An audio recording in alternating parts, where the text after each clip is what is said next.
Nah, adik-adik, sekarang kita akan lanjutkan sebenarnya bagaimana konsep dasar dari spatial filtering ya. Jadi filter yang memperhitungkan area spasial dari tetangga. Ya. Jadi operasi ketetanggaan itu akan memproses nilai-nilai piksel pada tetangga yang dimaksud seperti yang sudah dijelaskan pada video sebelumnya. Jadi memperhitungkan seluruh nilai piksel yang dilingkupi oleh subimage yang menjadi mask atau filter saat pengolahan dilakukan. Ya. Nah, pada saat melakukan filter spasial itu istilah yang digunakan seringkali itu adalah koefisien. Jadi pada filternya atau pada max-nya itu mengandung angka-angka dan itu disebut dengan koefisien ya, bukan nilai pikselnya.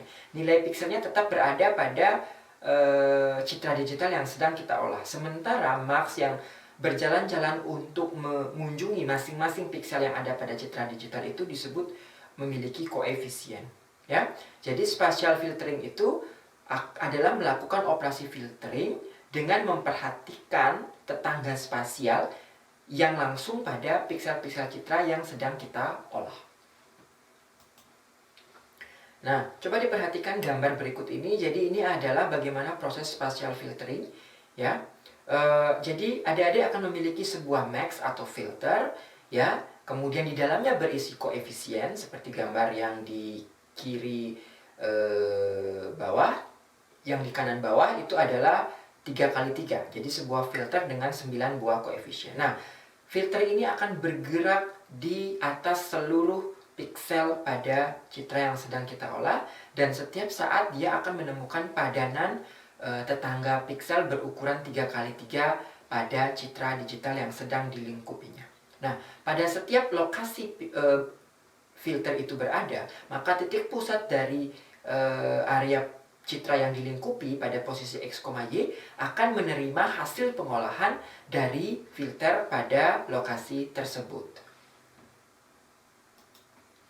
Nah, ada beberapa catatan yang harus diperhatikan, yaitu berhubungan dengan piksel-piksel yang berada pada tepi citra. Seperti yang dijelaskan pada video sebelumnya, bahwa piksel-piksel pada tepi citra itu memiliki tetangga yang melewati area citra itu sendiri. Nah, bagaimana konsep filtering dapat menangani ini?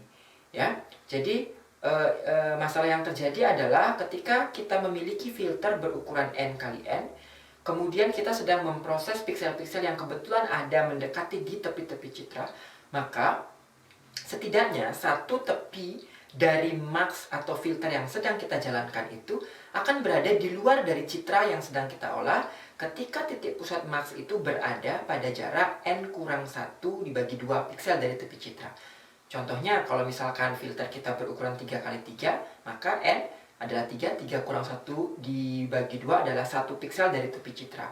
Artinya kalau menggunakan max 3x3, ada satu piksel tepian citra yang akan meletakkan tetangga max-nya di luar dari area citra. Jadi lewat dari area citra yang sedang kita olah. Nah, jika pusat dari max itu bergerak lebih dekat lagi menuju tepi citra, maka beberapa baris atau kolom akan semakin tidak memiliki tetangga. Dan itu tergantung dari ukuran seberapa besar max atau filter yang kita gunakan. Semakin besar filternya, semakin banyak lokasi-lokasi di piksel citra kita yang tidak akan memiliki tetangga yang berada pada area citra yang sedang kita olah. Nah, bagaimana menanggulangi ini? Ada beberapa usulan solusi yang akan kita jelaskan berikut ini. Yang pertama, solusi nomor 1 adalah solusi yang paling sederhana ya. Jadi, solusi ini menyatakan bahwa kita tidak usah memproses piksel-piksel yang memang kebetulan tetangganya ketika dilingkupi dengan filter itu sudah lewat dari area citra yang bersangkutan. Jadi contoh misalkan kalau kita ingin menggunakan filter 3x3, berarti kita tidak akan mengolah piksel-piksel yang berada 1 piksel di tepi dari citra tersebut. Karena piksel-piksel tersebut sudah tidak memiliki tetangga yang berada keseluruhannya pada area di citra digital kita. Nah, hal ini akibatnya apa? Akibatnya citra output hasil filtering itu akan berukuran lebih kecil dari citra input. Kenapa? Karena ada sekian tepi dari citra digital yang tidak kena pengolahan filter karena tidak memiliki tetangga yang lengkap sehingga kita buang. Ya, akan tetapi keuntungannya adalah seluruh piksel yang memang dikenakan pengolahan citranya dengan menggunakan filter tersebut, artinya diolah dengan koefisien dari filter secara lengkap. Tidak ada piksel yang diolah hanya dengan koefisien filter sebagian saja. Nah, kemudian ada juga solusi yang kedua. Ya, jadi solusi yang kedua ini mensyaratkan bahwa tidak seperti solusi yang pertama di mana citra output itu boleh memiliki ukuran yang lebih kecil dari citra input. Nah, solusi yang kedua ini menginginkan citra output kita harus memiliki ukuran yang masih sama dengan citra input. Itu artinya saat berada di tepi-tepi citra, kita tetap harus melakukan pengolahan, akan tetapi saat filter berada di tepi-tepi citra tersebut, pengolahan yang dilakukan tentu hanya menggunakan sebagian dari tetangga yang memang masih berada di citra tersebut.